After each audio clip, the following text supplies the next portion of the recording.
Hello everyone, and this is the Instrumentation Laboratory Module 3 video. This module discusses about the measurement of flow. For the objectives, it is to understand the use of flow measurement device.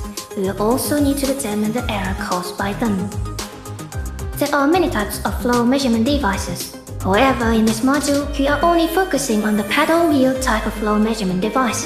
It involves the device itself, the control valve, a level tank, water tank, and the PID controller. A paddle wheel flow transfer works by a fluid that goes through a rotating system such as a paddle or impeller. In the end, it will exit at the other side of the system. Just by the rotation of a bicycle's pedal, when it rotates faster, the bicycle will travel quicker.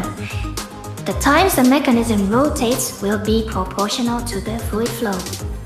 Then, this measurement is recorded by a programmable logic controller, which will display the data.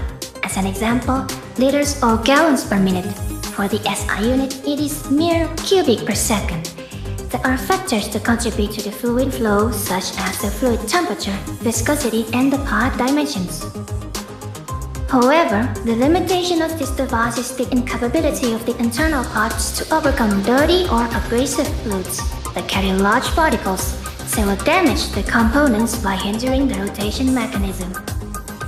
And that marks the end of this module. I hope you enjoyed the video. Thank you.